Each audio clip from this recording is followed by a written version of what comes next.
Hello दोस्तों, study 91 के YouTube channel में आपका बहुत बहुत स्वागत है। मैं संदीप आज आपके सामने नेट के फर्स्ट पेपर का जो हमारा सेगमेंट चल रहा था इसके अगले सेगमेंट में हूँ, जो कि हमारा लेक्चर नंबर 7 है। ठीक है दोस्तों, लेक्चर नंबर 7 है। आज भी हम कुछ इंपॉर्टेंट एमसीक्यूज़ को जो है डिस्कस करेंगे और देखेंगे उनसे रिलेटेड क्वेश्चंस को, कौन कौन से ऐसे क्वेश्चन हैं जो प्रीवियस ईयर में आ रखे हैं या आपके लिए आवश्यक हैं। दोस्तों एक बात याद रखिए कि जो प्रश्न मैं पूछता हूँ यहाँ पर, वह प्रश्न जो है कुछ क्वेश्चन तो डायरेक्ट वहाँ पर पेपर में ऐसे पूछे जा रहे हैं। बहुत सारे आप जैसे दोस्तों ने जो है मुझे बताया मैसेज करके कि सर आपने जो क्वेश्चन पूछे उनमें से ऐसे बहुत सारे क्वेश्चन थे जो डायरेक्ट ही पूछे गए हैं, बिल्कुल सेम, कोई चेंज नहीं था, ऐसे भी क्वेश्चन पूछे गए हैं। तो मैंने कहा ठीक है, धन्यवाद आपका इन सब के लिए। तो आप लोग भी जो है ठीक से पढ़िए ताकि आपकी जिन लोगों की परीक्षाएं हैं वो लोग इसको कर सकें अच्छे से वहाँ पर और ज़्यादा नंबर ला सकें और JRF पा सकें। ठीक है दोस्तों, चलिए सेगमेंट की ओर चलते हैं। हमारे चैनल को लाइक करिए, सब्सक्राइब करिए, शेयर करिए और वीडियो को लाइक जरूर किया कीजिए जल्दी से, और कमेंट बॉक्स जरूर कर बताया कीजिए कि आपको लेक्चर कैसा लगा। चलिए तो पहले क्वेश्चन की ओर चलते हैं। हमारा पहला क्वेश्चन क्या है दोस्तों? आज का पहला क्वेश्चन जो है वो कंप्यूटर आधारित है। क्या कहता है? कहता है इंटरनेट जैसे सूचना संसाधनों तक, क्या इंटरनेट जैसे सूचना संसाधनों तक पहुंच वाले, ठीक है, पहुंच वाले समाज, एक बात हो गई, पहुंच वाले समाज के कंप्यूटर साक्षर का मतलब होता है लिटरेसी, है ना, ठीक, साक्षर व्यक्तियों, इनमें से वंचितों के कंप्यूटर के साक्षर व्यक्तियों और इससे वंचितों के बीच के अंतर को डैश की संज्ञा दी जाती है। क्वेश्चन इतना घुमा फिरा के पूछता है, ठीक है, लेकिन क्वेश्चन क्या है? क्वेश्चन सिर्फ ये कह रहा है कि अगर कंप्यूटर जानने वाले और कंप्यूटर ना जानने वाले के बीच के अंतर को क्या कहा जाता है, सिंपल सी बात पूछ रहा है। तो क्या कहा जाता है, जल्दी से आप कमेंट करके बताइए कमेंट बॉक्स में क्या कहा जाता है। ऑप्शन आपके सामने है, जल्दी से आंसर कर दीजिए। ठीक है, आप लोग आंसर कर रहे हैं, मुझे मालूम है आप लोग जरूर करेंगे।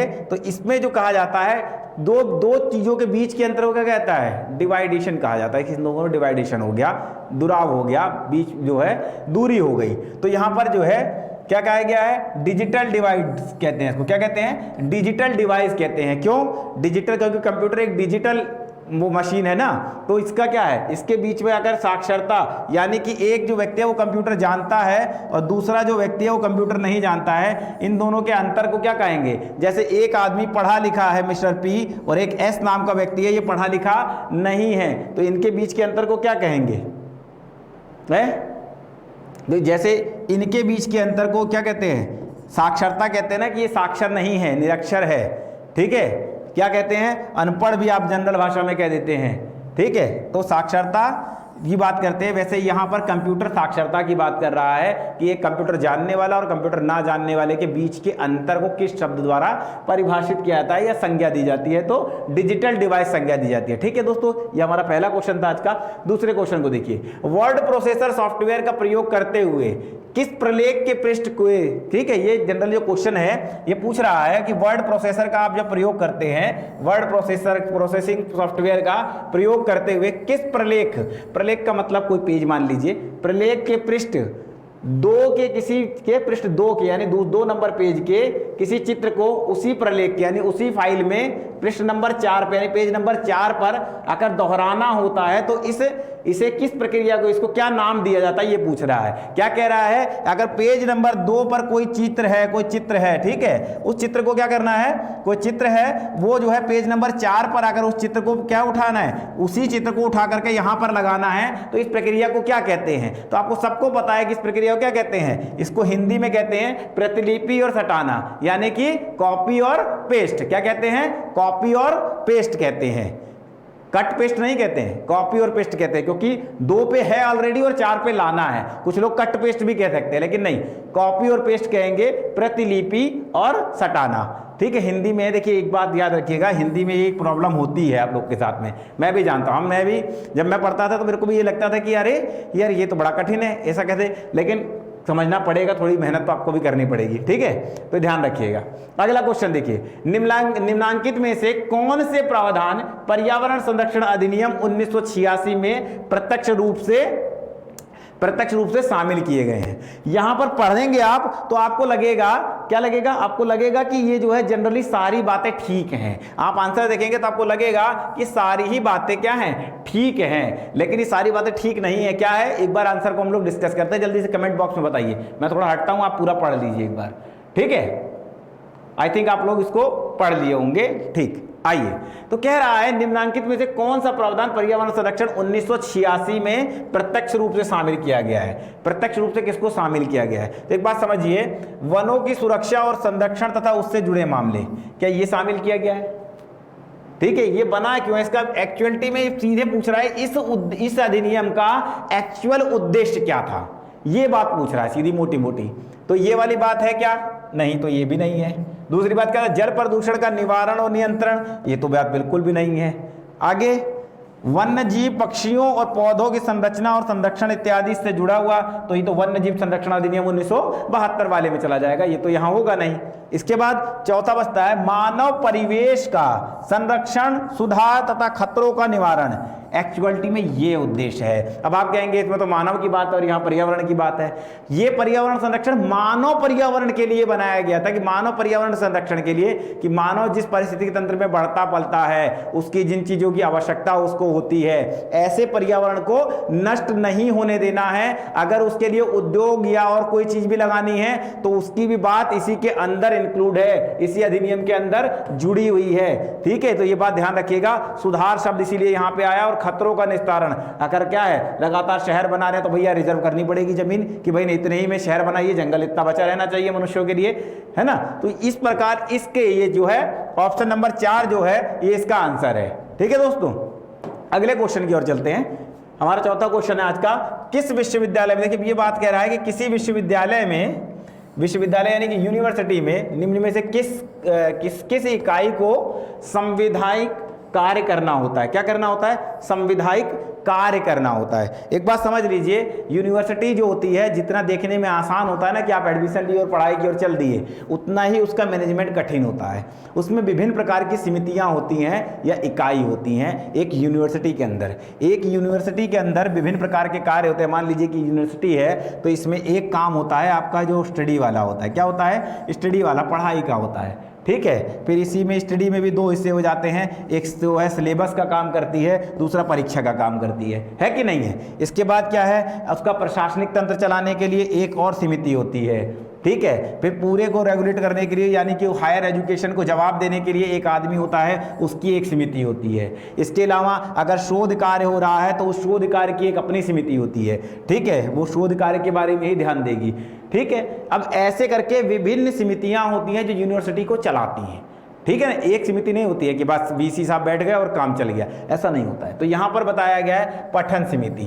तो क्या है, ये जो स्टडी वाली समिति है जो सिलेबस तय करती है और इन कार्यों को देखती है, इसी के अंतर्गत परीक्षा नियंत्रक भी आता है, जो परीक्षाएं विश्वविद्यालय की कराता है, नियंत्रण करता है, वह भी पठन समिति के अंतर्गत चला जाता है। इसके बाद वित्तीय समिति होती है जो पूरी यूनिवर्सिटी का, हाँ इसमें वित्तीय समिति भी होती है, फाइनेंस। ठीक है, पूरी यूनिवर्सिटी में मैनेजमेंट कैसे होगा, अगर नया भवन बनना है यूनिवर्सिटी का, पुराने में फर्नीचर ठीक होने हैं, आरओ लगना है, या कोई नई लैब बननी है, कोई नया इनोवेशन सेंटर बनना है, तो क्या होगा, इसके लिए जो है वित्त समिति से भी पूछा जाता है कि भैया फाइनेंस कहाँ से, पैसा कहाँ से आएगा, कितने का उपयोग किया जाएगा। तो वित्त समिति यह भी बताती है बच्चों की फीस जमा हुई, कितनी हुई, क्या हुई, इस सारा लेखा जोखा भी वित्त समिति को रखना पड़ता है। इसके अलावा होता है प्रबंध समिति। ठीक है, बोर्ड ऑफ मैनेजमेंट। यह जो समिति होती है बोर्ड ऑफ मैनेजमेंट, इसके बारे में लास्ट में बात करता हूं, पहले इसकी बात कर लेते हैं। शोध उपाधि समिति, इसका काम होता है कि यूनिवर्सिटी में चाहे किसी भी डिपार्टमेंट से रिसर्च हो रही है, शोध हो रही है, पीएचडी चल रही है, लघु शोध चल रहा है, इन सबको ध्यान देना और इसके रेगुलेशन, इसके जो मानक हैं कि चुराया नहीं है, रेफरेंस नहीं है, एक्सेट्रा, जितनी भी बातें पीएचडी से रिलेटेड होती हैं, रिसर्च से रिलेटेड होती हैं, उसका काम इनका होता है। ठीक है, जब आपने कभी देखा होगा कि यूनिवर्सिटी में जब कन्वोकेशन होता है, दीक्षांत समारोह होता है, तो कई दल चलते हैं। आपने कभी देखा हो अगर, तो कई दल जाते हैं, तो उसमें एक दल जो है शोध उपाधि समिति का भी होता है, उसमें सीनियर प्रोफेसर ज़्यादा होते हैं, है ना। ये भी होता होगा, अगर आपने देखा हो तो मालूम होगा आप लोग को। ठीक है। तो ये तो अभी जो इसका आंसर है वो है आंसर सी, क्या है, प्रबंध बोर्ड, बोर्ड ऑफ मैनेजमेंट। ये बोर्ड ऑफ मैनेजमेंट सबसे बड़ी इकाई होती है यूनिवर्सिटी की, कार्य परिषद की तरह होती है। और यह जो है पूरे जो है क्या करते हैं, इस बोर्ड ऑफ मैनेजमेंट में जितने लोग बैठते हैं वो जो है डिपार्टमेंटल हेड भी होते हैं, उसमें वाइस चांसलर भी होता है, उसमें जो सेक्रेटरी होता है, जो सचिव होता है ना, वो भी होते हैं, सभी लोग उसके अंतर्गत आते हैं बोर्ड ऑफ मैनेजमेंट के। तो ये कह रहा है संविधिक कार्य करने का कार्य किसका है, तो वो ये करती है, ठीक है, बोर्ड ऑफ मैनेजमेंट। ध्यान रखिएगा, इन चारों उत्तर को बता दिया। अगला प्रश्न देखिए, किस प्रकार के शोध में शोध के चरणों को चक्रीय होना चाहिए, क्या है, किस प्रकार के शोध में शोध के चरण को चक्रीय होना चाहिए, यानी चक्रीय माने क्रम वाइज होना चाहिए। क्रम वाइज का मतलब है कि लगातार चलते रहना चाहिए, लगातार चलते रहना चाहिए, ठीक है, शोध के क्रम को लगातार चलते रहना चाहिए, चक्रीय होना चाहिए। यह किसमें कहा है, किसमें होता है, ये क्रियात्मक शोध में होता है। किसमें होता है, ये मैं आपको बता चुका हूं, क्रियात्मक शोध क्या होता है, ठीक है, इसके बारे में बहुत मुझे लगता नहीं है कि बताने की आवश्यकता है। इसके अंतर्गत सामान्यता जो व्यवहारिक जो चीजें होती हैं ना, इनका ही अध्ययन किया जाता है, जो हम लोग के व्यवहार होते हैं इनका अध्ययन किया जाता है क्रियात्मक शोध के अंतर्गत। इसलिए ये जब शोध कोई करता है तो उसके खुद के गुणों का भी विकास होता है, ठीक है। इसके बारे में बहुत बताने की आवश्यकता मुझे नहीं लगता है कि पुराने लेक्चरों में ये बात डिस्कस हो चुकी है। अगला देखिए, अपना शोध प्रबंध लिखते समय एक शोधार्थी सांख्यिकी तकनीकों का उपयोग करता है। अब ये बड़ा मजेदार क्वेश्चन है। एक शोध प्रबंध लिखते समय शोधार्थी सांख्यिकी तकनीकों को जो उसने साइंटिफिक तरीके से यूज किए, तकनीकी सांख्यिकी माने स्टैटिस्टिक्स जिसको आप बोलते हो, ठीक है, उसकी जो टेक्निक्स का उपयोग किया है वो क्या है, उसका तर्क धारण नहीं बनाता है। तर्क धारण नहीं बनाता मतलब जो रेफरेंस लिखता है उसमें नहीं बताता है कि उसने कहां से लिया या कहां से बनाया, इसके बारे में नहीं बताता है। इसे निम्न में से क्या माना जाए, किसका उत्तर माना जाएगा। अगर वो जवाब देगा कि क्या हुआ तो इसको क्या कहेंगे, हैं? अगर वो जानबूझकर भी नहीं बना रहा है तो भी आप इसमें अगर उससे पूछा जाएगा कि भाई क्यों नहीं बनाया, तो वो क्या जवाब देगा, इसमें सिर्फ आपको ये बात बतानी है। तो इसको कौन सी त्रुटि कहा जाए, ये कौन सी गलती मानी जाएगी, उसने जो है तर्क नहीं बनाता है, वो बनाया ही नहीं। अपनी जो रिपोर्ट लिखा उसने शोध प्रलेख लिखा है, उस रिपोर्ट के अंदर उसने इस बात को लिखा ही नहीं कि उसने स्टैटिस्टिक्स का कौन सी टेक्नोलॉजी यूज करी है और कैसे कैसे कार्य किया, वो नहीं लिखा उसने, जान करके नहीं लिखा कि मेरा रिसोर्सेज कोई और ना ले ले, ठीक है। तो इसमें से कौन सी त्रुटि उसको माना जाएगा, क्या जानबूझकर की गई त्रुटि माना जाएगा, कर तो जानबूझ के रहा है, तकनीकी चूक माना जाएगा कि वो कंप्यूटर एरर है, नैतिक कदाचार माना जाएगा, नहीं, तो उसका आंसर क्या होगा, भूल से हुई त्रुटि माना जाएगा। और वो उससे अगर पूछा भी जाएगा तो वो अपना जवाब ये देगा कि साहब भूल से हो गया, भूल की त्रुटि है वो, ठीक है, क्योंकि ये स्टैटिस्टिक्स बहुत माइनर गलती मानी जाती है, बहुत बड़ी नहीं, इसलिए, ठीक है, इसका आंसर हो गया ये। नेक्स्ट क्वेश्चन की ओर चलिए, किस प्रकार के शोध के लिए क्रिया सूचक शब्द नियंत्रण, हेर फेर करना और अवलोकन सर्वाधिक प्रासंगिक है। क्या पूछ रहा है कि किस प्रकार के शोध के लिए क्रिया सूचक नियंत्रण, हेर फेर करना और अवलोकन करना सर्वाधिक प्रासंगिक है, किस प्रकार के सिर्फ शोध का नाम बताना है। तो किसका है, इनमें से जो आंसर होगा आपका जरा कमेंट बॉक्स में आप बताइएगा, मैं बता दे रहा हूं, शोध, प्रायोगिक शोध। बाकी सबको मेरा फुल लेक्चर जो मैंने बताया है ना, शोध का फुल लेक्चर पढ़ाया है, उसमें ऐतिहासिक, क्रियात्मक, जमीनी सिद्धांत, सबके बारे में वहां मैंने आपको बताया है, सबके बारे में डेफिनेशन बताया है। यहाँ पर उसके बारे में डिस्कस करना टाइम वेस्ट करने जैसा है। सिर्फ ये समझ लीजिए कि प्रायोगिक शोध होता है, क्या होता है, प्रायोगिक शोध में सूचक, क्रिया सूचक होता है, नियंत्रण, हेर फेर करना और अवलोकन, इन सबको किया जाता है। क्यों, क्योंकि ज्ञात और अज्ञात के बीच का जो कार्य किया जाता है, या दो तथ्यों को मिला करके उनके बीच का जो अध्ययन होता है, यही प्रायोगिक शोध के अंतर्गत होता है, ठीक है। इसलिए इसमें जो है अवलोकन करना होता है, हम कार्य करने वाले उसको अवलोकन भी करते हैं, नियंत्रण भी करते हैं, जो डाटा हमारे पास होता है उसमें हेर फेर का कार्य भी करते हैं, ठीक है, ये सारे कार्य को करते हैं। इसलिए ये क्या है, सर्वाधिक प्रासंगिक क्या है, प्रायोगिक शोध होता है, ठीक है। अगले क्वेश्चन की ओर चलते हैं। अगला क्वेश्चन है, किस संप्रेषण प्रतिमान में शोध को महत्वपूर्ण माना गया है, क्या माना गया है, किस संप्रेषण प्रतिमान में शोध को महत्वपूर्ण माना गया है, यह यहां पर पूछ रहा है। तो शोध को महत्वपूर्ण माना गया, शोध को महत्वपूर्ण माना गया, ये पूछ रहा है किस संप्रेषण प्रतिमान है। प्रतिमान का क्या मतलब होता है, जस्ट लाइक आ शैडो, प्रतिमान माने परछाई, ठीक है, ऐसा मान सकते हैं, या कॉपी, ठीक है। किसी के संप्रेषण में शोध को महत्वपूर्ण चर के रूप में परिवर्तित किया जाता है। अब यहां पर जो है आप देखिए, इसका आंसर आप लोग एक बार दीजिए कमेंट बॉक्स में, फिर मैं बताता हूं। चलिए तो मैं बता देता हूं इसका आंसर। इसका आंसर है संप्रेषण का क्रियान्वित परक प्रतिमान। क्या? संप्रेषण का क्रियान्वित परक, माने क्रियान्वित परक इसलिए भी क्योंकि जो संप्रेषण होता है वह क्रियान्वित परक इसलिए होता है, वह जो है क्रियान्वित परक इसलिए होता है क्योंकि कोई भी जो कम्युनिकेशन होता है, मैंने कम्युनिकेशन जब फुल लेक्चर पढ़ाया है उस लेक्चर में मैंने बताया है कि इस कम्युनिकेशन में सामान्यतः क्या होता है कि जो शोर होता है ये एक्टिवेटनेस होता है, किसी प्रकार का हो सकता है। शोर के जो मैंने आपको बताया 4 प्रकार के शोध होते हैं, भौतिक और ये सब सारे, उनमें मैंने बताया था कि वो किसी न किसी क्रियात्मक रूप में ही होते हैं ना। तो ये कह रहे संप्रेषण का क्रियात्मक परक प्रतिमान जो है वह क्या है? संप्रेषण के शोर को बताता है। ठीक है, संप्रेषण के शोर को महत्वपूर्ण चर के रूप में शामिल करता है। कौन? संप्रेषण का क्रियात्मक परक। ठीक है, एक्टिवनेस जो संप्रेषण क्रियात्मक परक होते हैं उनमें जो है शोर को एक चर के रूप में शामिल किया जाता है हमेशा से। ठीक है, अगला क्वेश्चन देखिए, नीचे दर्शाए गए संबंध के अनुसार कौन सा शब्द खाली स्थान भरने के लिए उपयुक्त है? ये जो है युक्ति का है, रीजनिंग का क्वेश्चन है, इसके बारे में आप बता सकते हैं चाहे तो। एक बार आप लोग इसका कमेंट बॉक्स में आंसर दिए, मैं चाहता हूं कि आप लोग दीजिए क्योंकि इस टाइप का क्वेश्चन एक आध आ जाता है रीजनिंग का। जरा बताइए तो मैं आप इसके आगे आपको बताऊं। ठीक है, जल्दी बताइए। चलिए तो क्या है मैं आपको बताता हूँ, मैं इसको सॉल्व करने की ट्रिक आपको बता दे रहा हूँ। ट्रिक क्या है? ट्रिक बहुत सरल है। जो धोना होता है, धोना माने कपड़े धोना एक तरीके से, तो कपड़े को जब हम धोते हैं तो उसको रगड़ते हैं। ठीक है, क्या करते हैं? कपड़े को जब धोते हैं तो उसको रगड़ते हैं। ठीक है, या रगड़ना किससे संबंधित है? जनरली कपड़े धोने से।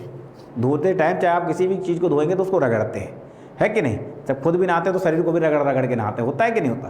तो इसी तरीके से सुबुक्ता या उसको जो है कुछ लोग वह सुबुक्ता कहते हैं या कुछ लोग उसको सिसकन कहते हैं, सिसकन भी कहते हैं। जब आदमी कोई रोता है तो वो सिसक सिसक के रोता है, ऐसा कहते हैं ना कि बड़ा सिसक सिसक के रो रहा था। तो यहाँ पर क्या होगा? सुबुक्ता सिसकन का सिसकन का पर्यायवाची है, तो यहाँ पर शब्द आएगा रोना। क्या आएगा यहाँ पर? यहाँ आएगा रोना।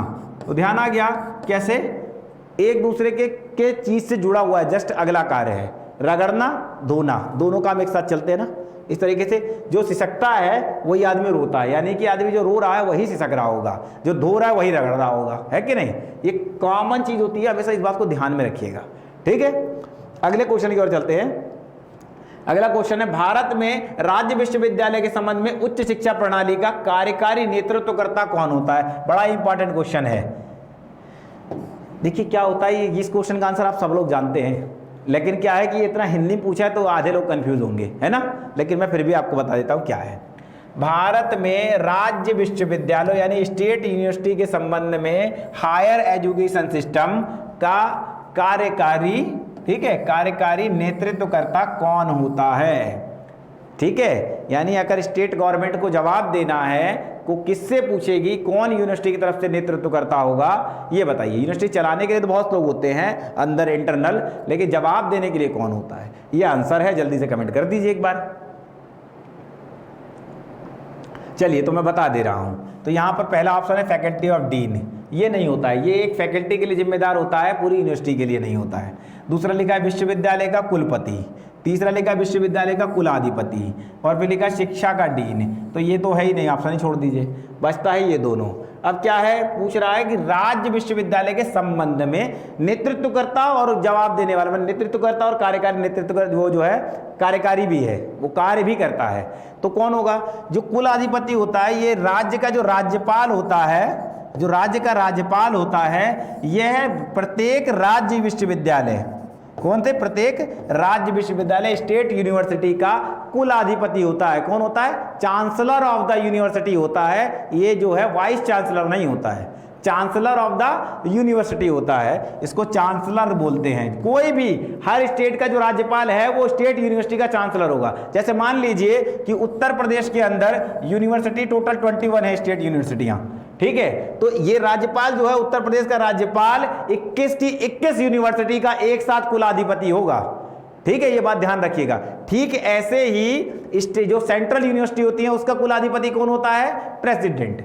इसके अलावा जो आईआईटीज होती हैं, आईआईटी का नाम सुना है ना, देश में बहुत सारी हैं, इन आईआईटीओं का कुलाधिपति कौन होता है? तो जो हमारा जो है मुख्य वैज्ञानिक होगा, भारत का जो मुख्य वैज्ञानिक होगा, वही जो है इन यूनिवर्सिटीज का वाइस चांसलर होता है। ठीक है, जैसे एक और संस्था है ILI, ILI ये संस्था है। अब इसका वाइस चांसलर कौन होता है? तो सुप्रीम कोर्ट का जस्टिस होता है, वो इसका कौन होता है? वाइस चांसलर होता है। ये वहीं पर स्थापित ही है सुप्रीम कोर्ट के सामने, ठीक है। तो मेरा यहाँ पर सिर्फ बताना था कि कार्यकारी और नेतृत्वकर्ता कौन होगा? वाइस चांसलर होगा, VC साहब होंगे, ठीक है, ये ध्यान रखिएगा। हर यूनिवर्सिटी का वाइस चांसलर होगा, ठीक है, इस बात को ध्यान रखिएगा। ये क्लियर हो गया आपका यहाँ तक? अब आगे चलते हैं, ये वाला ये आंसर क्लियर हो गया। नेक्स्ट क्वेश्चन को देखिए, विश्वविद्यालय परिवेश में गुणवत्ता की संस्कृति। अब देखिए बहुत इंपॉर्टेंट क्वेश्चन ये भी है, कह रहा है विश्वविद्यालय परिवेश में गुणवत्ता की संस्कृति एवं स्मरणीयता सुनिश्चित करने के लिए निम्नांकित में से किसे एक कुलपति का उच्च प्राथमिक कौशल माना जाएगा? एक वाइस चांसलर का उच्च प्राथमिक कौशल किसको माना जाएगा, यानी उसका जो है हायर स्किल्ड जो है वो किसको माना जाएगा? ये बताना है आपको कि VC के अंदर क्या होना चाहिए सबसे ज़्यादा, जो वो एक जो है गुणवत्ता युक्त संस्कृति जो है पूरे विश्वविद्यालय में निर्मित कर ले और अच्छे से प्रशासन चला ले। इसके लिए क्या चाहिए VC को? सबसे पहले क्या होना चाहिए उसमें, बताइए, जल्दी आंसर करके बताइए कमेंट बॉक्स में। तो क्या उसके अंदर प्रशासनिक कौशल होना चाहिए, तकनीकी प्रबंधन कौशल होना चाहिए, मानव संसाधन प्रबंधन कौशल होना चाहिए, या वित्त प्रबंधन कौशल होना चाहिए? पैसे का आदमी, पैसा संभालना आना चाहिए, ठीक है। तो इसका जो आंसर है वो आंसर है C, मानव संसाधन प्रबंधन कौशल। आकर उसके अंदर व्यक्ति को मैनेज करने की, उसके प्रबंध करने की, किस व्यक्ति को कहाँ लगा सकते हैं, इस व्यक्ति को इस काम के लिए यूज कर सकते हैं, इसका यहाँ भी उपयोग कर सकते हैं। अगर ये VC के अंदर है तो वह जो है क्या करेगा? गुणवत्ता की संस्कृति की स्मरणीयता सुनिश्चित करने के लिए उपयुक्त व्यक्ति होगा। इसलिए उसके अंदर कौन सा स्किल होना चाहिए? मानव संसाधन प्रबंधन का। ये कर लेगा तो वो क्या कर लेगा? सारे लोगों के बीच में जो टीचर जो है विरोध कर रहे होते हैं, कुछ लोग होते हैं जो इंटरनली विरोध करते हैं टीचर VC का कि वह वो दूसरी पार्टी के समर्थक है, ऐसा भी लोग बोलते हैं। तो जब ऐसी विचारधाराएं आती हैं तो उसको क्या करना है? उसको मानव प्रबंधन का जो है मानव प्रबंधन आना चाहिए। मानव संसाधन जो है यानी हम लोग मनुष्य, ठीक है, उनका प्रबंध कौशल आना चाहिए, उसका मैनेजमेंट करना आना चाहिए। अगर ये आता है तो बाकी सारी चीजें बाद में अपने आप कर सकता है, ठीक कर सकता है, ये होता है, ठीक है। नेक्स्ट क्वेश्चन की ओर चलते हैं। अगला क्वेश्चन है विश्वविद्यालय स्तरीय पाठ्यक्रमों के अनुमोदन के लिए औपचारिक पदाधिकारी कौन होता है? ये भी बहुत शानदार क्वेश्चन है। मैंने कहा था कि हायर एजुकेशन के ज्यादा क्वेश्चन लाने की कोशिश करूंगा, इसलिए ये भी बहुत शानदार क्वेश्चन है। कहता है विश्वविद्यालय स्तरीय यानी यूनिवर्सिटी लेवल पे पाठ्यक्रम सिलेबस के अनुमोदन के लिए औपचारिक प्राधिकारी कौन होता है? औपचारिक फॉर्मल अथॉरिटी कौन होती है, ये बताइए, ठीक है। तो चलिए आंसर दीजिए कमेंट बॉक्स में, फिर मैं बता देता हूं आपको। तो यहां मैं बता दे रहा हूं, सबसे पहले शब्द आया है विद्या परिषद, ठीक है, इसको एकेडमिक काउंसिल भी कहते हैं। ये जो है क्या करती है? ये एकेडमिक काउंसिल है। दूसरा आप समझ लीजिए कार्य परिषद, इसको एग्जीक्यूटिव काउंसिल कहते हैं, EC कहते हैं इसको, आपने नाम सुना होगा, ज़्यादातर EC की मीटिंग चल रही है, ठीक है। शोध उपाधि, ये मैंने आपको पहले वाले में बता ही दिया है। विश्वविद्यालय कोर्ट, ये भी मैंने आपको पहले, ये इसके बारे में मैंने नहीं बताया लेकिन अभी बता देता हूँ, ठीक है। तो यहाँ पर जो है विद्या परिषद, क्या विद्या परिषद जो होती है, जो पढ़ाई संबंधित सिलेबस, पाठ्यक्रम, परीक्षा, इनकी बात करती है, इसको एकेडमिक काउंसिल कहते हैं। यदि किसी बच्चे के रिजल्ट में प्रॉब्लम है या वो उस बच्चे को कोई टेक्निकल प्रॉब्लम उसकी पढ़ाई से रिलेटेड है तो उसकी बात को कहाँ रखा जाता है? अगर वो लगातार VC के सामने वो बात आती है, वो क्वेश्चन आता है, तो इसको VC उठा करके कार्य परिषद की मीटिंग में रखता है, विद्या परिषद की मीटिंग में रखता है और कहता है इस पर क्या हो सकता है, इसके लिए ये टेक्निकल सिचुएशन है, इसके लिए क्या हो सकता है, ठीक है। मैं आपको एक अपने ही बात बता दूं कि एक बार मेरे ही साथ ऐसा हुआ था कि परीक्षा फॉर्म भरते समय उसमें जो है 5 सब्जेक्ट के नाम थे और उसके आगे ब्लॉक था, ठीक है। तो मैंने 4 सब्जेक्ट में टिक लगाया, 5वें सब्जेक्ट में टिक लगाना भूल गया, मैं भूल क्या गया, वो छूट गया, नहीं कर पाया। तो और उसके बाद जो है नीचे सबमिट का ऑप्शन आ रहा था, मैंने सबमिट कर दिया और वो किस्मत की बात देखिए कि वो जो है फॉर्म ले लिया, एक्सेप्टेबल हो गया। अब आप समझिए कि अगर फॉर्म एक्सेप्टेबल हो गया, मेरा क्या हो गया? फॉर्म एक्सेप्टेबल 4 सब्जेक्ट पे कैसे हो गया भैया? जब आपके सिलेबस में ही उस कोर्स में 5 सब्जेक्ट थे तो आपने 4 पे फॉर्म कैसे ले लिया? मैंने जाकर जब कंप्लेंट करी तो VC साहब ने कहा कि this is a university fault, ये आपका फॉल्ट नहीं है। उसको 4 सब्जेक्ट पे फॉर्म लॉक करना ही नहीं चाहिए, लेना ही नहीं चाहिए, वो उसको बताना चाहिए, एक नोटिफिकेशन देना चाहिए, यहीं पर एक विंडो खोल देनी चाहिए तुरंत नीचे की तरफ कि आपका एक सब्जेक्ट छूट रहा है, तो मैं दोबारा गौर करता। ये VC साहब ने खुद से कहा। तो खैर ये मैं आपको बता रहा हूँ, ठीक। तो दूसरा क्या है, ईसी क्या है, कार्य परिषद। यूनिवर्सिटी के जो बाकी स्ट्रक्चर का कार्यक्रम होता है वो चाहे किसी की ज्वाइनिंग से रिलेटेड हो या अन्य कोई कार्य हो, कोई पद निकालना हो या अन्य ऐसे कार्य कराने हो, उसके लिए कार्य परिषद जिम्मेदार होती है। कार्य परिषद को जो है इसकी मीटिंग लगातार चलती है। हर यूनिवर्सिटी लगभग महीने में एक बार कार्य परिषद की मीटिंग करती ही है और आवश्यक पड़ने पर 2 बार 3 बार 4 बार भी होती है। शोध उपाधि वाला मैंने बता दिया था, रिसर्च से रिलेटेड है। ठीक है, विश्वविद्यालय कोड जो है कोई इस प्रकार का कहीं स्टैब्लिश्ड नहीं है, यूनिवर्सिटीज नहीं रखती हैं कि सारी यूनिवर्सिटी में विश्वविद्यालय कोड कोई हो। ठीक है, इसके बारे में ऐसा कोई प्रावधान नहीं रहता है, लेकिन सामान्यता बाकी चीजों में हो सकता है। ठीक, तो ये हो गया। अगला क्वेश्चन चलते हैं। इंदिरा गांधी, इसका आंसर जो है पहला आंसर है इसका, विद्या परिषद ही इसका आंसर है। अगला क्वेश्चन कहता है इंदिरा गांधी ओपन यूनिवर्सिटी के बारे में कुछ कथन दिए गए हैं, क्या है इसको देखते हैं। इंदिरा गांधी राष्ट्रीय मुक्त विश्वविद्यालय, इग्नू, जिसको आप इग्नू के नाम से जानते हैं, ठीक है, इंदिरा गांधी ओपन यूनिवर्सिटी हम लोग इसको जानते हैं, के बारे में इनमें से कौन से कथन सही हैं, पूछ रहा है सही कौन से हैं, इसके बारे में सही के बारे में पूछ रहा है। दिए गए कूट में तो बताना है। तो पहला कह रहा है एक स्वत्वशाही संगठन है, क्या ये एक ऑटोनॉमस बॉडी है? पहला कह रहा है तो नहीं जी, ये ऑटोनॉमस बॉडी नहीं है, इस पे गवर्नमेंट का नियंत्रण होता है। ठीक है, यह मुक्त और दूरस्थ शिक्षा की प्रणाली के संवर्धन के लिए समर्पित है, तो हाँ है, क्योंकि ये मुक्त विश्वविद्यालय लिखा ही है। ठीक है ना, ये मुक्त विश्वविद्यालय है, इसके बारे में लिखा ही है। इसके बाद क्या कहता है, राज्य के मुक्त विश्वविद्यालयों का मूल्यांकन और पत्यान करना इसका कार्य है? बिल्कुल नहीं है, इसका कोई कार्य ऐसा नहीं है, ऐसा कोई कार्य ही इसके पास नहीं है। अगला कहता है भारत में मुक्त और दूरस्थ अधिगम प्रणाली यानी पढ़ने की प्रणाली और भारत के बाहर इसके अध्ययन केंद्र इसके क्षेत्राधिकार में आते हैं, और बिल्कुल आते हैं, जहां भी स्टैब्लिश किए होंगे वो सब आ सकते हैं, चाहे भारत के बाहर ही क्यों ना हो। तो दो, इसका क्या है आंसर, इसके दो ही चीजें सही है, 2 और 4। क्या 2 और 4 ये दोनों सही हैं, तो इसका आंसर होगा कहां पर, सी इसका आंसर होगा। ठीक है दोस्तों, इसका आंसर क्या होगा, सी होगा। चलिए अगले क्वेश्चन की ओर चलते हैं। किस विश्वविद्यालय तंत्र के अंदर, क्या है, किसी विश्वविद्यालय तंत्र के भीतर प्रभावी संगठनात्मक, क्या प्रभावी संगठनात्मक परिवेश के लिए निम्नलिखित में से कौन सा उपाय सर्वाधिक उपयुक्त होगा? कौन सा उपाय सर्वाधिक उपयुक्त होगा यह बताना है। किस विश्वविद्यालय तंत्र के भीतर, यानी किसी विश्वविद्यालय तंत्र के भीतर एक प्रभावी संगठनात्मक तंत्र होगा, ठीक है, बताना है आपको। देखिए 2 प्रकार के, मैं आपको एक बेसिक चीज बता दे रहा हूं, किसी भी विश्वविद्यालय में 2 प्रकार के दल होते हैं। कौन से होते हैं? होते तो 3 प्रकार के हैं, पर सामान्यतः 2 होते हैं। एक दल होता है जो ज्यादातर शिक्षण पाठन में बाधा पैदा करता है, क्या करता है, बाधा पैदा करता है, और एक वो कहता है कि नहीं शिक्षण पाठ्यक्रम चलना चाहिए।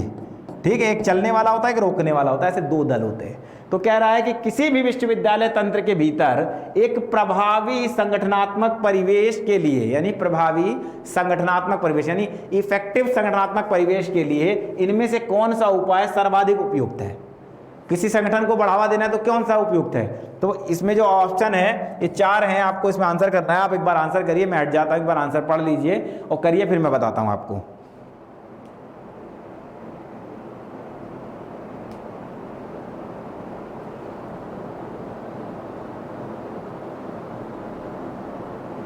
ठीक है, तो देखिए इसका आंसर जो है, इसका आंसर होगा सी, चालक बलों की शक्ति बढ़ाना, एक दल हो गया, और अवरोधक बलों की शक्ति घटाना। मैंने कहा ना, अवरोधक माने रोकने वाले और चालक वाले ये जो है पढ़ाने वाले, मतलब ये जो है चालक वाले जो ऐसे लोग इच्छा शक्ति रखते हैं, ऐसे दल जो चाहते हैं कि यूनिवर्सिटी चले। कुछ होते हैं जो इनको लगता है कि नहीं यूनिवर्सिटी में हमेशा हड़ताल ही होनी चाहिए, ऐसे भी लोग होते हैं, आपको मालूम होगा। ठीक है, तो क्या करना, ऑप्शन सी सही है, चालक दलों की शक्ति बढ़ाना और अवरोधक शक्तियों को घटाना, यही क्या है, यही सबसे अच्छा तंत्र होगा। ठीक है, अगले क्वेश्चन को देखिए। निम्नलिखित में से कौन एक शिक्षार्थी का संज्ञानात्मक गुण है? शिक्षार्थी का संज्ञानात्मक गुण, ये मैं बहुत बार बता चुका हूं, बहुत बार ये क्वेश्चन आ चुका है, फिर भी आज आ गया तो फिर से पढ़ लीजिए। तो संज्ञानात्मक गुण क्या होता है? इंद्रिय बोध होता है क्या? विश्वास होता है क्या? अकादमिक स्वाधारणा होती है क्या? दृश्य साक्षरता का स्तर होता है क्या? तो बिल्कुल होता है, दृश्य साक्षरता का स्तर, यहाँ पर इसका आंसर होना चाहिए। ठीक है, क्या होना चाहिए? दृश्य साक्षरता का स्तर, जो हम देखते हैं उसकी साक्षरता का स्तर होना चाहिए हमको, वही चीजें, क्योंकि संज्ञानात्मक है, संज्ञानात्मक का ये कार्य ही होता है। ठीक है ना, हर चीज के बारे में और डीपली जान लेना। ठीक है, इसका आंसर होगा डी। नेक्स्ट क्वेश्चन की ओर चलते हैं। किसी विशिष्ट मामले में सामान्य निष्कर्ष तक के तर्क को निम्नलिखित में से क्या संज्ञा दी जाती है? तो बताइए क्या संज्ञा दी जाती है? ये मालूम है, पता है आपको, आश्चर्य मानिए कि आज मेरे एक जूनियर हैं, वो आज नेट का पेपर दे के आए हैं और उन्होंने आज ही मुझे फ़ोन करके बोला कि सर आपने जो जो बताया था वो जो है आगमनात्मक निगमनात्मक यह क्वेश्चन आए थे और जैसा आपने बताया बिल्कुल वैसे ही आंसर आए थे और मैंने उसी के कहने पे ये क्वेश्चन यहाँ डाला भी है। ठीक है, उसी के कहने पे क्वेश्चन डाला है। ये सबको मालूम है, विशिष्ट मामले में सामान्य निष्कर्ष, ये कौन सा है? ये आगमनात्मक तर्क है। ये आपको सबको मालूम है, ये मैंने सारे लेक्चरों में आपको बताया है और लगभग लोग जानते हो आप लोग। मुझे बड़ी खुशी होती है कि ये सब चीज़ें आप जान चुके हो। ठीक है, चलिए, तो इसका आंसर क्या? आगमनात्मक तर्क होगा। क्या? आगमनात्मक तर्क में विशिष्ट से सामान्य की ओर चलते हैं। ठीक है ना, और इसका जस्ट उल्टे वाले में सामान्य से विशिष्ट की ओर चलते हैं। कह रहा है चर जिससे नामित चर के प्रभाव का मापन होता है। क्या होता है? नामित चर जो होता है, नामित चर कौन सा होता है, सिर्फ ये बताना, सीधी बात है। ठीक है, प्रभाव मापन होता है, उसे इनमें से क्या संज्ञा दी जाती है? नामित चर कौन सा होता है? ठीक है, चर जिससे मानित चर के प्रभाव का मापन होता है। मानित चर के प्रभाव का मापन होता है। मानित चर कौन सा होता है? जो स्वतंत्र चर होते हैं। ठीक है, अब इसके प्रभाव का मापन के लिए कौन से चर का उपयोग किया जाता है? तो उसको कहा जाता है आश्रित चर। ये पूछ रहा है कि मानित चर के प्रभाव के मापने के लिए जो चर का इस्तेमाल किया जाता है उसको क्या नाम दिया जाता है, संज्ञा क्या दी जाती है? तो मानित चर के प्रभाव के लिए आश्रित चर को लिया जाता है, आश्रित चर नाम दिया जाता है। ठीक है, मानित चर को मापने के लिए आश्रित चर का उपयोग किया जाता है, क्योंकि मानित चर वो होते हैं जो हमको सिद्ध करने होते हैं, आश्रित चर की मदद ली जाती है सिर्फ। ठीक है, तो इसका आंसर हो गया। नेक्स्ट क्वेश्चन देखिए, इस श्रृंखला में अगला पद क्या है? ये जरा मैथमेटिकल रीजनिंग का है, जरा आंसर निकालिए तो फटाक से, जल्दी कमेंट बॉक्स में बताइए, फिर मैं बताता हूं। जल्दी से कमेंट बॉक्स में इसको बता दीजिए। चलिए मैं इसको सॉल्व कर देता हूं। इसका क्या है? इन दोनों के बीच का अंतर बताइए, फिर इन दोनों के बीच का अंतर निकालिए, फिर इन दोनों के निकालिए, फिर इन दोनों के निकालिए, फिर इधर आगे बढ़ा दीजिए। इन दोनों के बीच का अंतर क्या होगा? 4 होगा। इन दोनों के बीच का अंतर क्या होगा? 8 होगा। तो ये +4 हो गया, ये +8 हो जाएगा। इन दोनों के बीच का अंतर क्या होगा? +16 हो जाएगा। इन दोनों के बीच का अंतर क्या होगा? +32 हो जाएगा। फिर इन दोनों के बीच का अंतर क्या होगा? +64 हो जाएगा। अब आप देखिए 64 और 67 कितना हो जाएगा? 7 4 11 का 1 और ये 6 दूनी 12 और 1 13, 131 आंसर आ गया आपका। क्या आ गया? 131 आंसर आ गया। यही आपका आंसर है। ठीक है, ये आपका आंसर हो गया। सरल था ना? ऐसे क्वेश्चन आएगा एक आध। ठीक है, चलिए अगले क्वेश्चन की ओर। किसी पुरुष की ओर से इशारा करते हुए अभिजीत ने कहा। अब ये जरा मजेदार क्वेश्चन है, इसका आंसर आप लोग दीजिए जरा कमेंट बॉक्स में, तो मैं आपको बताऊं आगे। इसका आंसर आप लोग कमेंट बॉक्स में दीजिए। किसी पुरुष की ओर इशारा करते हुए, यानी कोई एक पुरुष है जिसकी ओर इशारा करते हुए, किसी पुरुष की ओर इशारा करते हुए, माने एक पुरुष है ये ए, ठीक है, और इशारा करते हुए अभिजीत ने कहा। किसने कहा? अभिजीत ने कहा है। ठीक है, उसकी पोती, किसकी पोती? इसकी पोती। ठीक है, उसकी पोती मेरे भाई की अकेली बेटी है। ठीक है, मेरे भाई की अकेली बेटी है, यानी इसका अभिजीत का कोई भाई होगा। ठीक है, और इसकी बेटी है। ठीक है, किसकी पोती है? इसकी पोती है ना? तो अगर ये अभिजीत का भाई है और ये बेटी है किसकी? ये इसकी बेटी है, तो ये कौन होगा फिर? तो यहाँ पे आगे प्रश्न कहता है इस आदमी का अभिजीत से क्या संबंध है? तो पहले तो ये बताना है। तो चलिए पहले बताइए कि क्या संबंध होगा। अगर अभिजीत का भाई ये है और ये अभिजीत है, तो ये तो अभिजीत की भतीजी हो गई। तो अगर इसकी पोती यानी इसके भाई की बेटी जो है इसकी पोती है, तो भाई क्या हुआ? इसका बेटा हुआ। ठीक है, तो ये अभिजीत क्या हुआ? ये भी बेटा ही हुआ, है ना? तो अगर अभिजीत बेटा हुआ तो पूछ रहा है कि अभिजीत का इससे क्या संबंध है? तो अभिजीत कैसे संबंध है? पिता का। ठीक है, इन दोनों का आपस में क्या संबंध है? तो पूछ रहा है इस आदमी का अभिजीत से क्या संबंध है? इस आदमी का अभिजीत से क्या संबंध है? तो ये पिता हो जाएगा, ये पुत्र हो जाएगा। इस आदमी का पूछ रहा है तो आंसर हो जाएगा ये। ठीक है, ये आपका आंसर हो गया। ये भी सामान्यतः बुद्धि जरा थोड़ी सी खर्च करनी पड़ती है, हो जाएगा। ठीक है, अगले क्वेश्चन पे आइए। उस तर्क की पहचान करें जिसमें ज्ञात से अज्ञात की ओर चलते हैं। क्या? जिसमें ज्ञात से अज्ञात की ओर चलते हैं। बताइए, अभी जस्ट बताया है मैंने, कमेंट करके बता दीजिए। तो कमेंट बॉक्स में बताइए। अरे भैया पूछ रहा है ज्ञात से अज्ञात, यानी कि विशेष से सामान्य,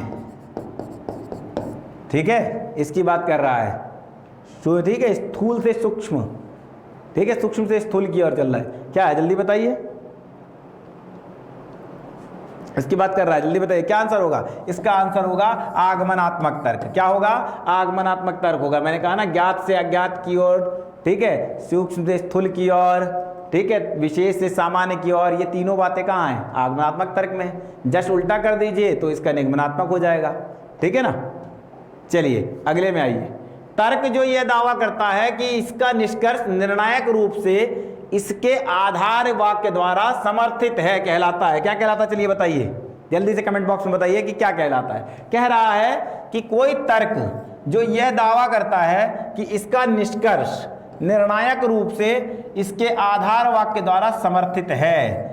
आधार वाक्य जो होता है किसी भी तर्क का, उसके द्वारा समर्थित होता है ऐसा कोई तर्क, तो क्या होगा, उल्टा कर दीजिए, उल्टा कर दीजिए। क्या उल्टा, वही हम पहले क्या करते हैं, पहले किसी चीज़ का एग्जाम्पल देते हैं, ठीक है, कोई चीज़ का एग्जाम्पल होता है, इसी एग्जाम्पल से हम जो है क्या करते हैं, फिर जो सिद्धांत होता है उसको बताते हैं। क्या करते हैं, सिद्धांत को बताते हैं, आपको मालूम है।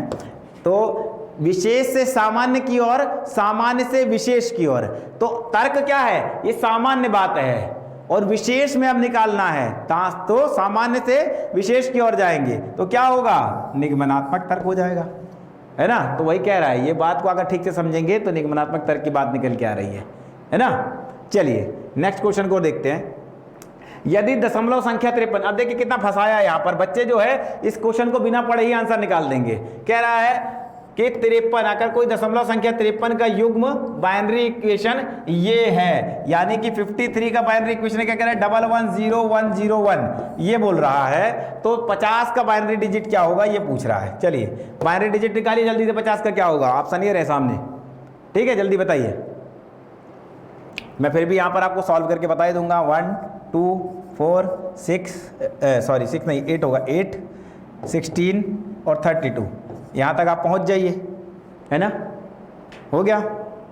अब यहाँ पर क्या, इन दोनों को उठाओगे आप, तो इन दोनों को उठाओगे तो क्या रख दोगे, इन दोनों को जोड़ो, कितना हो जाएगा, 32 और 6 38 और 10 48, है ना, 48 ये हो गया। तो इसके बाद 8 लेने की जरूरत तो है नहीं, 8 लेंगे तो 50 से ज़्यादा हो जाएगा, ठीक है। अभी इसकी भी जरूरत नहीं है, 4 लेंगे तो भी 2 ज़्यादा हो जाएगा, इसकी ज़रूरत है, इसकी ज़रूरत भी नहीं है, तो इसका आंसर क्या होगा, इसका आंसर होगा 110010, ये इसका आंसर हो जाएगा, ठीक है। यही फॉर्मूले को रख करके कुछ भी निकाल सकते हैं, बहुत सरल है। चलिए अगले क्वेश्चन की ओर चलते हैं। ब्लूटूथ किसका उदाहरण है, ब्लूटूथ कौन से नेटवर्क का एक उदाहरण माना जाता है, जल्दी बताइए, ऑप्शन कमेंट बॉक्स में जल्दी से।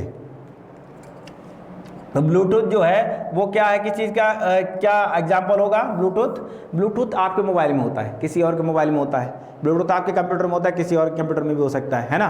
तो ये किसका उदाहरण है, ये पर्सनल एरिया नेटवर्क का उदाहरण है। किसका, पर्सनल एरिया। आपका कंप्यूटर, आपका मोबाइल आपका पर्सनल होता है ना, पर्सनल एरिया नेटवर्क का होता है। 2 कंप्यूटर आपस में जोड़ेंगे जब एक ही कमरे में रखे हुए, तो लोकल एरिया नेटवर्क, फिर मैन एरिया नेटवर्क और वाइड एरिया नेटवर्क के बारे में आपको बता चुका हूँ, ये सब मैं पहले आपको बता भी चुका हूँ। तो यहाँ आंसर होगा पैन एरिया जो है, पर्सनल एरिया नेटवर्क, पैन, ठीक है। अगले क्वेश्चन को देखिए, निम्नलिखित में से किसका पर्यावरण पर सकारात्मक प्रभाव पड़ता है, ये जो है पॉजिटिव प्रभाव किसका पड़ता है, पूछ रहा है, पर्यावरण पर सकारात्मक प्रभाव किसका पड़ता है ये पूछ रहा है। वनों की कटाई का सकारात्मक प्रभाव पड़ता है क्या, नहीं, उससे क्या होगा, प्रदूषण बढ़ेगा, पेड़ कटेंगे तो।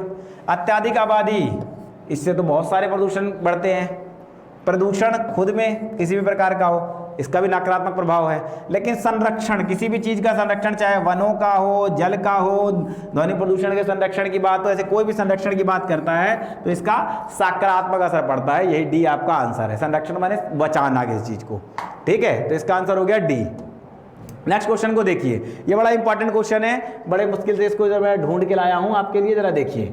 कहता है समूह ए को बी से मिलाना है और आपको जो है इसका आंसर देना है। समूह एक ये है, समूह 2 ये है, यहाँ पे लिखी है चीज और यहाँ लिखा है उसका काम कि क्या है, ठीक है। आपको आंसर देना है, तो जल्दी से आंसर देके बताइए।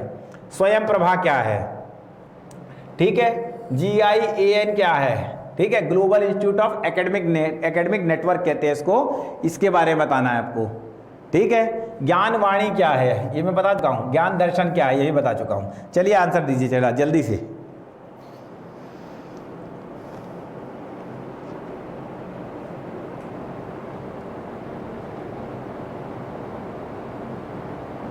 तो देखिए सबसे पहले इसका जो है इसका आ जाएगा यहाँ, ठीक है, इसका आ जाएगा यहाँ, ठीक। क्या है? भारतीय उच्च शिक्षा संस्थानों के साथ मिलकर काम करने का वैज्ञानिक और उद्यमियों यानी बिजनेसमैनों की प्रतिभा पूल, ये होगा, ठीक है। आगे क्या कह रहा है? ज्ञान दर्शन। ज्ञान दर्शन क्या है? शैक्षणिक टीवी चैनल है। क्या है? शैक्षणिक टीवी चैनल है, ठीक है। उसके बाद क्या कह रहा है?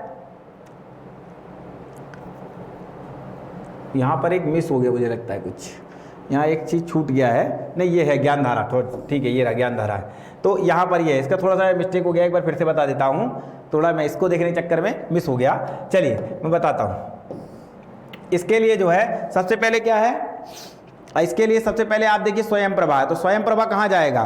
तो स्वयं प्रभा है क्या आपको इसके बारे में मालूम है? स्वयं प्रभा ये मैं आपको बता चुका हूँ सबसे पहले, ये भी एक टीवी चैनल का एक संगठन है, ठीक है। GIEN क्या है? Global institute of network. इसका आंसर जो है ये होगा 4, ठीक है। तो बी का क्या होगा? बी का जो है चौथा हो जाएगा। अब इसका अगला देखना है, बी के चौथे के बाद क्या होगा। तो यहां पर अगला जो है इसका जो आंसर है इसके हिसाब से हो जाएगा सी, ये इसका आंसर है, ठीक है।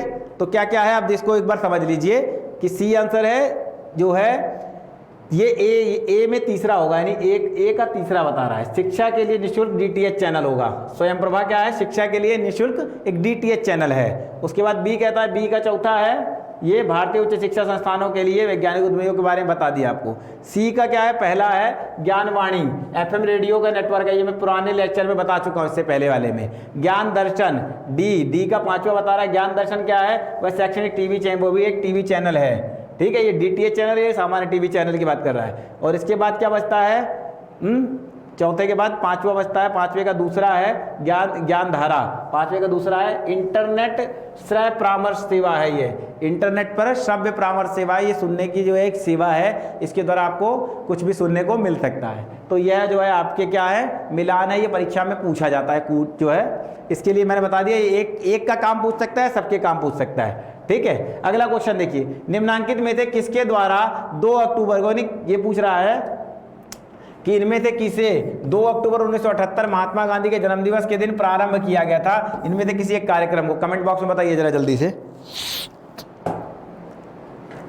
तो इसका आंसर क्या है? इसका आंसर है राष्ट्रीय प्रौढ़ शिक्षा कार्यक्रम, ठीक है। इसमें 15 वर्ष से लेकर के 35 वर्ष के लोगों को इनको शिक्षा देने की बात थी, ठीक है। क्या थी? इनको शिक्षा देने की बात थी, जो 15 वर्ष से 35 वर्ष के बीच के हैं, ऐसे लोगों को शिक्षा देने की बात की गई थी। नेक्स्ट क्वेश्चन देखिए, एक कक्षा में श्रव्य भाषिक शिक्षण सहायक सामग्री के प्रयोग का उद्देश्य छात्रों को निम्नांकित में किसका विकास करना, मदद करना होता है। देखिए कितना बढ़िया क्वेश्चन है। कह रहा है श्रव्य माने सुनना, कह रहा है श्रव्य भाषिक यानी कि सुनना और बोलना, दोनों बातें कह रहा है, सुनना और बोलना। शिक्षक सहायक सामग्री के प्रयोग का उद्देश्य छात्रों में से निम्नांकित में से किसका विकास करने में मदद करना है। किस चीज का विकास होगा? अगर श्रव्य भाषिक कोई संसाधन का प्रयोग करेंगे तो वर्तनी और विराम चिन्ह कौशल बढ़ेगा? नहीं, जो तो लिखने से बढ़ेगा ना, दोनों ही बातें आनी है। श्रवण और भाषण ये हो सकता है क्या? तो श्रवण सुनना, भाषण बोलना, ये हो सकता है। यही आंसर है आपका। हिंदी को समझिए, हिंदी समझने से ही आपका काम होने वाला है, ठीक है। नेक्स्ट क्वेश्चन, एक कथा में प्रत्ययकारी संप्रेषण, ठीक है। क्या कह रहा है? एक कथा में प्रत्ययकारी संप्रेषण का उद्देश्य लोगों को एक विशेष प्रकार की या का स्वीकार कराना होता है। किस प्रकार का? किस प्रकार का? तो किस प्रकार का? तो यहां पे कह रहा है कि विशेष प्रकार की अवस्था, विशेष प्रकार की अवस्था प्राप्त स्वीकार कराना, या तो फिल इन द ब्लैंक्स सीधे सीधे है ना। अगर आप रखोगे ध्वनि शब्द स्वीकार कराना है, शाब्दिक कर्तव्य कराना है, आत्मविस्मृत स्वीकार कराना है, नहीं, अवस्था प्राप्त कराना है एक विशेष प्रकार की प्रत्ययकारी। ये कल्पना के आधार पर होती है, ठीक है। क्या? किसी कथा में, एक कथा में हो रहा है, ठीक है ना। आप लोग आकर कथा सुनते हैं तो महाराज कैसे सुनाते हैं? तो प्रसंग के लिए एक विशेष अवस्था प्राप्त कराते हैं, है ना। फिर कुछ लोग नाचने भी लगते हैं, आप लोगों ने देखा ही होगा, ठीक। नेक्स्ट क्वेश्चन की ओर चलते हैं। लास्ट, इधर का सेकंड लास्ट क्वेश्चन है, कक्षा में प्रभावी संप्रेषण के लिए, संप्रेषण से क्या उपलब्धि होती है? अगर प्रभावी संप्रेषण है, कह रहा है कक्षा में प्रभावी संप्रेषण से क्या उपलब्धि होती है, क्या उपलब्धि प्राप्त होती है यहाँ पर, ठीक है, ये पूछ रहा है। तो इसका आंसर क्या होगा, क्या समस्या समाधान रणनीति होती है अगर कक्षा में प्रभावी संप्रेषण होगा, तो बिल्कुल होती है, समस्या समाधान होता है, दोनों तरफ से बातचीत होती है। फिर पूछ रहा है और क्या क्या गहन ज्ञान होता है, तो प्रभावी संप्रेषण में गहन ज्ञान भी होता है, ये भी सही है। विस्मृति ज्ञान होता है, विस्मृति ज्ञान होता है, तो विस्तृत कह रहा हूँ, विस्तृत ज्ञान होता है, तो हाँ विस्तृत ज्ञान भी होता है, ज्ञान का विस्तार भी होता है। जब प्रभावी संप्रेषण होगा दोनों तरफ से होगा तो सबसे पहले समस्या समाधान की रणनीति भी होगी, गहन अध्ययन भी होगा, डीपली नॉलेज की बात भी होगी, और विस्तार होगा, बहुत बड़े स्तर पर भी ज्ञान की बात चर्चा होती है। क्या अनियंत्रित चर्चाएं होती हैं? बिल्कुल नहीं होती है। जब प्रभावी संप्रेषण होता है तब अनियंत्रित चर्चाएं नहीं होती है, जब प्रभावी नहीं होता तब फिजूल की बातें होती हैं, ठीक है। लंबवत संप्रेषण होता है तो ये भी नहीं माना जाएगा, ठीक है। तो इसका आंसर क्या होगा, यानी 1 2 3 की बात की गई है, इसका आंसर ये होगा ए, ठीक है, ये इसका आंसर होगा।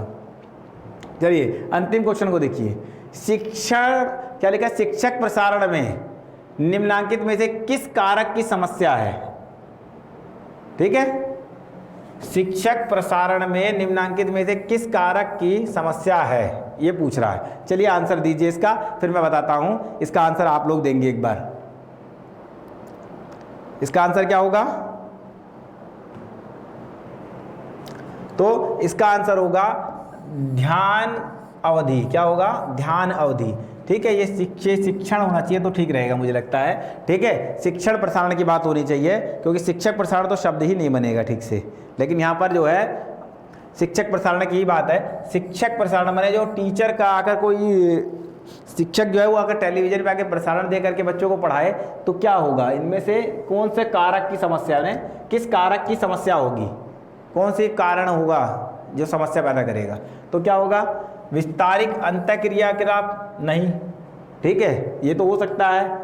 स्वचालित संप्रेषण होगा वहाँ तो, क्योंकि टीवी में आकर कोई बोलेगा सेट ऐड फिल्म क्या है, कोई भी जो चित्र है विज्ञापन आता है वह क्या है, वह स्वचालित संप्रेषण का ही एक प्रकार मान लेते हैं उसको, या अवैक्तिक संप्रेषण कहते हैं उसको, अवैक्तिक संप्रेषण कहते हैं। ध्यान अवधि और आंतरिक बाह्य एकाधिकार, तो इसमें ध्यान अवधि इसलिए होता है क्योंकि वहाँ पर टाइम लिमिट नहीं होती है, ठीक है, वहाँ टाइम लिमिट नहीं होगी। तो जब टाइम लिमिट नहीं होगी तो बच्चा कितना पढ़ेगा, कितना देखेगा। ज्ञान दर्शन चल तो रहा है, कितना DTH चैनल से आप लोग देखते हैं, है कि नहीं, कितने DTH चैनल से चल रहे हैं, इतना सारा ऑनलाइन माध्यम है। आप लोग ईमानदारी से बता दीजिए कितने लोगों ने आज तक ज्ञान दर्शन देखा है, नहीं देखा है, ठीक है। ज्ञान धारा ही सुना, ज्ञान वाणी रेडियो FM कितना सुना है आप लोगों ने, वो भी नहीं सुना होगा, बहुत रेयर सुनते हैं। पुराने वाले जो UPSC की तैयारी करते थे वो सुनते थे समाचार, आज वाले वो भी नहीं सुनते, क्यों, समाचार तो फटाफट आ ही जाता मोबाइल में, सब देख लेते हैं। तो ये लीजिए इसका आंसर होगा या ध्यान अवधि, ठीक है दोस्तों। तो ये हम लोग का आज का यहाँ सेगमेंट समाप्त होता है, मिलते हैं अगले लेक्चर में, तब तक के लिए धन्यवाद, गुड नाइट, शुभ रात्रि, शब्बा खैर।